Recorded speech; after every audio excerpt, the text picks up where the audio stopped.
Bismillah, Assalamualaikum warahmatullahi wabarakatuh. Alhamdulillahirrabbilalamin. Wassalatu wassalamu ala nabiyyina wa ala alihi wa sahbihi ajma'in. Puji dan syukur kehadirat Allah subhanahu wa ta'ala, serta salawat dan salam kepada Nabi kita Nabi Muhammad sallallahu alaihi wasallam. Ananda semuanya, di hari ini, hari Senin tanggal 1 Februari 2021, kita kembali melanjutkan pelajaran kita pada pelajaran tematik. Hari ini kita masuk ke tema 6, subtema 1. Tujuan pembelajaran kita pada hari ini adalah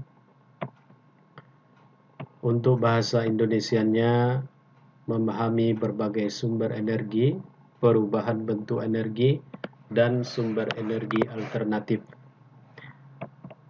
Kemudian untuk PKN-nya, dengan mengamati gambar dan membaca teks, Ananda diharapkan dapat menentukan perilaku yang menunjukkan kewajiban terkait penghematan sumber energi.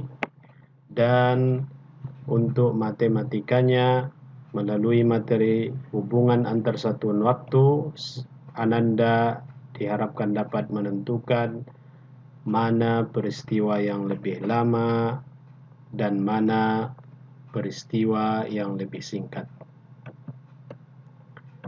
Baik, subtema 1, sumber energi. Di awal buku kita, penjelasannya adalah seperti ini. Lihat dan amatilah bumi yang kita tempati. Semua diciptakan Tuhan untuk kelangsungan hidup manusia. Di bumi ada matahari, ada air, ada udara, tumbuhan, dan hewan. Semuanya bermanfaat bagi manusia. Benda-benda tersebut menghasilkan energi. Apa yang disebut dengan energi? Energi adalah daya atau kekuatan yang dapat digunakan untuk melakukan berbagai proses kegiatan. Energi juga dapat diartikan sebagai tenaga. Jadi untuk lebih memudahkan kita memahaminya, energi adalah tenaga. Di manusia ada tenaga, ada energi karena ada sumber energinya. Benda yang menghasilkan energi disebut sumber energi. Ya. Berarti manusia ada energinya, sumber energinya adalah makanan. Air dan udara adalah sumber energi. Makanan yang kita makan berasal dari hewan dan tumbuhan. Makanan menghasilkan energi bagi tubuh kita. Jadi hewan dan tumbuhan adalah sumber energi. Matahari menghasilkan energi berupa panas dan cahaya. Jadi matahari merupakan sumber energi terbesar di bumi. Jadi kalau ada pertanyaan, apakah sumber energi yang terbesar di bumi? Jawabannya pasti matahari, ya. Materi selanjutnya adalah menyusun huruf. Contohnya ini ada huruf masih acak, belum tersusun membentuk satu kata yang bermakna. Tamariyah, ya, tamariyah. Kalau kita susun menjadi apa kira-kira? Ya, matahari. Ya, menjadi matahari. Ini M-U-B-R-E-S, mubres. Kata yang bisa disusun dari huruf yang masih acak ini adalah sumber, ya, sumber. Baik, ini insya Allah Ananda bisa memahaminya. Kita lanjut dengan menyaksikan video penjelasan tentang angin dan air sebagai sumber energi.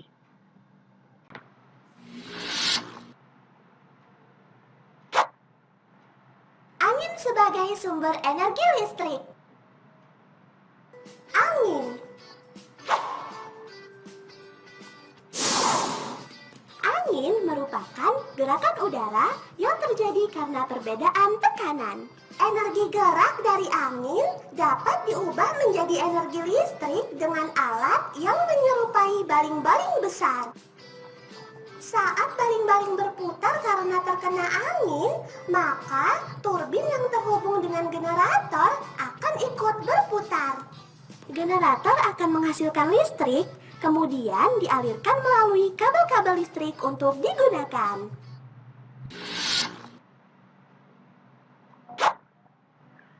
Air sebagai sumber energi listrik. Air.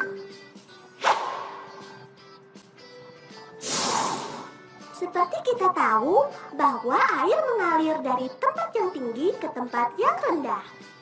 Gerakan alami air tersebut dapat kita manfaatkan menjadi energi listrik. Air yang mengalir dilewatkan melalui turbin sehingga turbin akan berputar. Putaran turbin akan menghasilkan energi yang selanjutnya akan diubah oleh generator menjadi energi listrik. Listrik yang dihasilkan generator akan dialirkan melalui kabel-kabel listrik hingga dapat digunakan untuk kehidupan sehari-hari.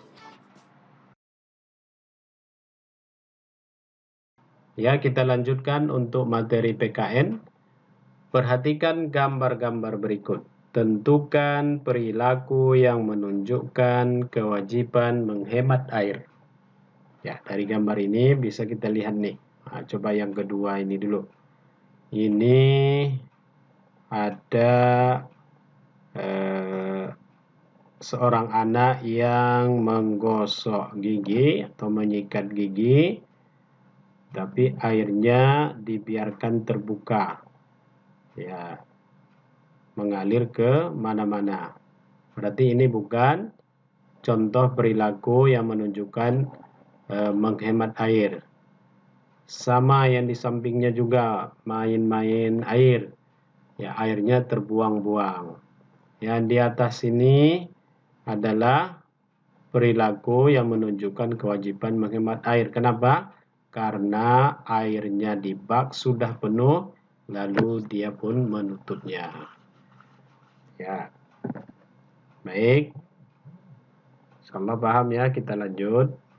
Perhatikan gambar-gambar berikut. Berilah tanda centang pada gambar kegiatan yang waktunya lebih lama. Ini berarti kita sudah masuk ke materi MTK nih ya. Menyikat gigi dengan mandi. Mana lebih singkat waktu yang dibutuhkan? Itu lebih singkat menyikat gigi. Mandi lebih lama ya. Berikutnya ini nomor 4 ini menyuci dan memakai pakaian. Tentu lebih singkat memakai pakaian. Lebih lama waktunya, lebih lama waktu yang dibutuhkan untuk mencuci. Ya. Di semester 1 kemarin kita kan sudah belajar tentang waktu, alat ukur waktu.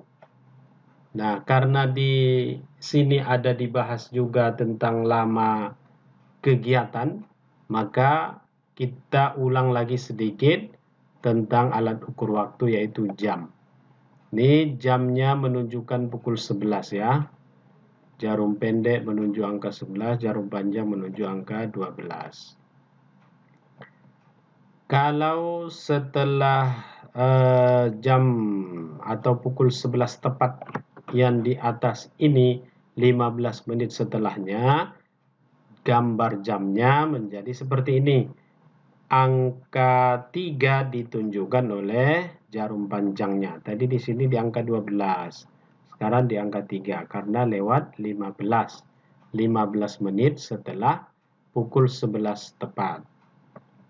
Ya, ini akan kita bahas pada lebih dalam pada pertemuan berikutnya insyaallah ya.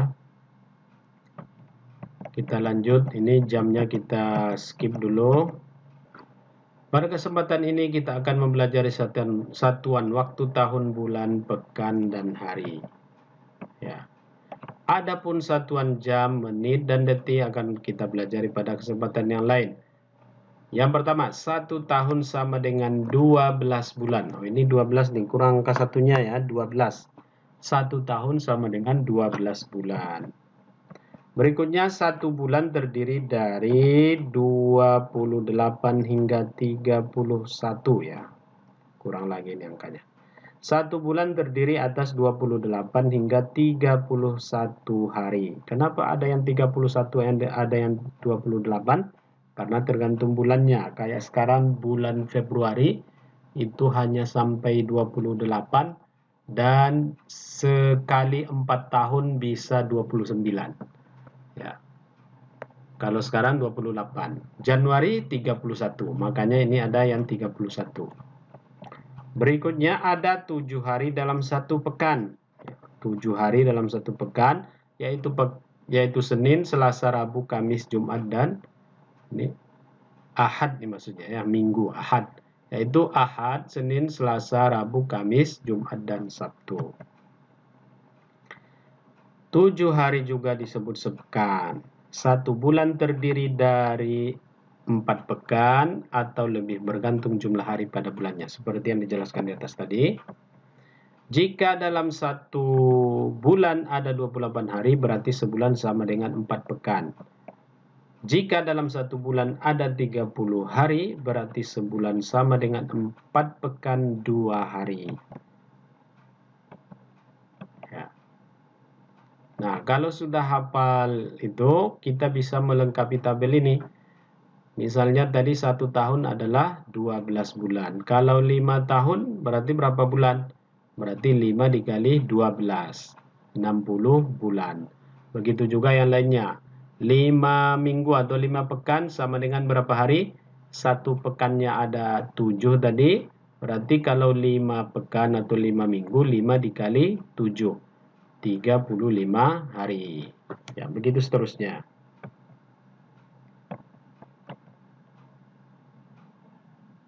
Menentukan lamanya kegiatan. Contohnya, mulai kegiatannya pukul 7, selesainya pukul 11. Berarti lama kegiatannya ada berapa? Ya, berapa? Ya, 4 jam ya, 4 jam.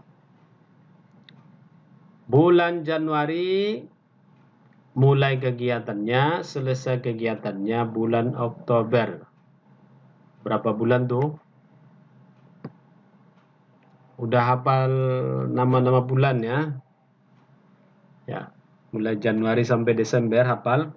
Bulan Arabnya juga.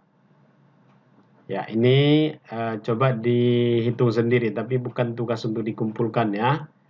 Ya, sambil-sambilan aja. Nanti tugas yang dikumpulkan ada Ustadz buat di akhir. Ini sama kita lanjut, ini yang terakhir untuk tugas. Bacalah teks pada halaman 22, menjaga kelestarian energi adalah kewajiban bersama dengan nyaring. Bacalah dengan lafal dan intonasi yang tepat, kemudian jawab pertanyaan yang ada pada halaman 23. Itu saja materi kita hari ini. Untuk matematikanya insya Allah akan kita perdalam lagi. Dan tugasnya juga di pertemuan berikutnya yang untuk matematika ya. Baik, ananda semuanya, saya ucapkan jazakumullah khairan atas perhatiannya. Akhirul kalam, assalamualaikum warahmatullahi wabarakatuh. Oh ya, usah lupa bagi yang belum mengumpulkan tugas BMR dan SBDP masih usah tunggu ya. Baik, baik.